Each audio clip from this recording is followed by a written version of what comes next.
ಇವತ್ತು ರಾಷ್ಟ್ರೀಯ ಶಿಕ್ಷಣ ನೀತಿ ಅನ್ನುವಂಥದ್ದು ಬರೀ ರಾಜಕೀಯ ಪ್ರೇರಿತವಾಗಿ ವಿರೋಧಿಸಿರುವಂಥವ್ರು ಕಾಂಗ್ರೆಸ್ ಸರ್ಕಾರದವರು, ಕಾಂಗ್ರೆಸ್ ಪಕ್ಷದವರು. ಯಾವ ಒಂದು ವೈಜ್ಞಾನಿಕವಾಗಿ ಚರ್ಚೆ ವಿಮರ್ಶೆಯಿಲ್ಲದೆ ಏಕಾಏಕಿ ರಾಷ್ಟ್ರೀಯ ಶಿಕ್ಷಣ ನೀತಿಯನ್ನು ನಾವು ತೆಗೆದಾಕ್ತೀವಿ, ಸ್ಕ್ರ್ಯಾಪ್ ಮಾಡ್ತೀವಿ, ರಾಜ್ಯ ಶಿಕ್ಷಣ ನೀತಿಯನ್ನು ತರ್ತೀವಿ, ಸ್ಟೇಟ್ ಎಜುಕೇಷನ್ ಪಾಲಿಸಿಯನ್ನು ತರ್ತೀವಿ, ಕೇವಲ ಒಂದು 4-6 ಜನ ಸೇರಿಕೊಂಡು ಈ ರೀತಿ ಮನ ಬಂದಂತೆ ನಿಲುವನ್ನು ತಗೊಂಡಿದ್ದಾರೆ. ಇವರು ಯಾವ ರೀತಿ ಶಿಕ್ಷಣ ಮತ್ತು ಶಿಕ್ಷಕರ ಪೂರಕವಾಗಿ ಇರಲಿಕ್ಕೆ ಸಾಧ್ಯವಿದೆ? ಶಿಕ್ಷಣ ವಿರೋಧಿಗಳು ಶಿಕ್ಷಣದಲ್ಲಿ ಗುಣಮಟ್ಟವನ್ನು ಹೆಚ್ಚಿಸುವಂಥ ಯಾವುದೇ ಪ್ರಯತ್ನಗಳನ್ನು ಮಾಡಿದಂಥ ಸರ್ಕಾರನೇ ಈ ಕಾಂಗ್ರೆಸ್ ಸರ್ಕಾರ.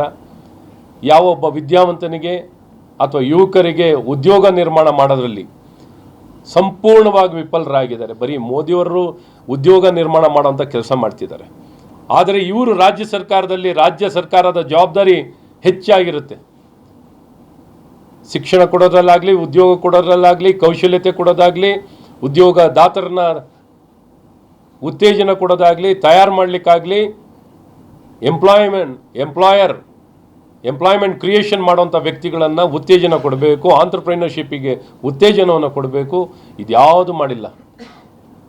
ಒಂದು ಪ್ಲ್ಯಾಟ್ಫಾರ್ಮು, ಒಂದು ಟೆಕ್ನಾಲಜಿ, ಒಂದು ಎನೇಬಲ್ಮೆಂಟ್, ಒಂದು ಫೆಸಿಲಿಟೇಷನ್, ಒಂದು ಪಾಲಿಸಿ, ಒಂದು ಆಲೋಚನೆ, ಇದ್ಯಾವುದು ಆಲೋಚನೆ ಇಲ್ಲದೆ ಬರೀ ಕೇವಲ ಬೆಳಗ್ಗೆದ್ದರೆ ಬಾಯಿಗೆ ಬಂದಂಗೆ ಮಾತಾಡೋದು, ಇಷ್ಟ ಬಂದಂಗೆ ಹೇಳಿಕೆ ಕೊಡೋದು, ಒಂದು ನಾವೇನು ಮಾಡ್ತೀವಿ ಅಂತ ಹೇಳೋವಂಥ ಭಾಷೆ ಸನ್ಮಾನ್ಯ ಸಿದ್ದರಾಮಯ್ಯನವ್ರಿಗಾಗಲಿ ಅವ್ರ ಸರ್ಕಾರದಲ್ಲಿ ಯಾವ ಒಬ್ಬ ವ್ಯಕ್ತಿಗೂ ಇಲ್ಲ.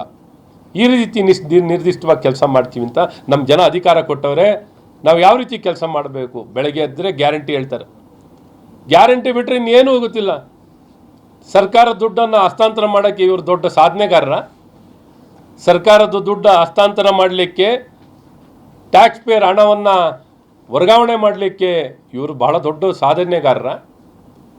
ಏನಾರೋ ಒಂದು ಪರಿಹಾರ ಕೊಡುವಂಥದ್ದು, ಸುಧಾರಣೆ ಕೊಡುವಂಥದ್ದು, ಉತ್ತೇಜನ ಕೊಡುವಂಥದ್ದು, ಬೆಳವಣಿಗೆ ಕೊಡುವಂಥದ್ದು, ಗುಣಮಟ್ಟದ ಶಿಕ್ಷಣ ಕೊಡ್ತೀನಿ, ಸುಧಾರಣೆಯನ್ನು ಮಾಡ್ತೀನಿ, ಈ ಭಾಷೆನೇ ಇಲ್ಲ. ಗುಣಮಟ್ಟದ ಆರೋಗ್ಯ ಸೇವೆ ಕೊಡ್ತೀನಿ, ಭಾಷೆ ಇಲ್ಲ.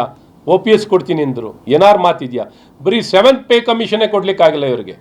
ಇವತ್ತು 7th ಪೇ ಕಮಿಷನನ್ನೇ ಕೊಡ್ಲಿಕ್ಕೆ ವಿಫಲವಾಗಿರುವಂಥ ಈ ಸರ್ಕಾರ ಈಗಾಗಲೇ ಸಾಲದ ಸುಳಿವಿನಲ್ಲಿ ಸರ್ಕಾರನ ತಗೊಂಡೋಗಿದ್ದಾರೆ. OPS ಸುಳ್ಳು ಭರವಸೆಯನ್ನು ಕೊಟ್ಟಿದ್ದಾರೆ. ಇವತ್ತು ಯಾವ ಥರ OPS ಕೊಡ್ತಾರೆ? NPS ತಂದವ್ರು ಯಾರು? ಏನು NDA ಸರ್ಕಾರ ತಂದಿದ್ದ? NPS ತಂದವ್ರು ಯಾರು? ಇದೇ UPA ಸರ್ಕಾರ. ಯಾಕೆ ತಂದರು ಅಂತ ಉತ್ತರ ಕೊಡ್ಬೇಕು ತಾನೆ ಇವರು.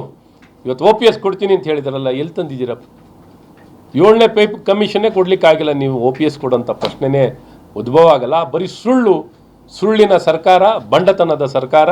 ಹಾಗಾಗಿ ಇವತ್ತು ಕೌಶಲ್ಯತೆ, ಯುವಕರ ಒಂದೇ ಒಂದು ಉದ್ಯೋಗ ನಿರ್ಮಾಣ ಕೇಳ್ತಿರ್ತಾರೆ. ಒಂದು ಉದ್ಯೋಗ ನಿರ್ಮಾಣ ಮಾಡುವಂಥ ಒಂದೇ ಒಂದು ಅಭಿವೃದ್ಧಿ ಕೆಲಸ.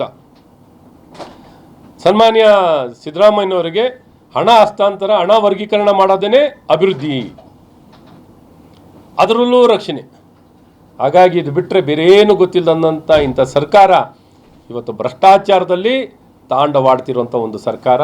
ಭ್ರಷ್ಟಾಚಾರದಲ್ಲಿ ಸಂಪೂರ್ಣವಾಗಿ ತೊಡಗಿದ್ದಾರೆ. ಹಾಗಾಗಿ ಇವತ್ತು ಒಂದು ಸ್ಟಾರ್ಟಪ್ನಲ್ಲಾಗಲಿ, ಸ್ಟ್ಯಾಂಡಪ್ನಲ್ಲಾಗಲಿ, ಮುದ್ರಾ ಯೋಜನೆ ಅಂತ ಒಂದು ಯೋಜನೆ ಕೊಡಿ ಸ್ವಾಮಿ. ನೀವು ಮುದ್ರಾ ಯೋಜನೆ ಅಂತ ಒಂದೇ ಒಂದು ಯೋಜನೆ, ಅದರಲ್ಲಿ 5% ಅಷ್ಟರ ಕೊಡಿ ಸಾಕು.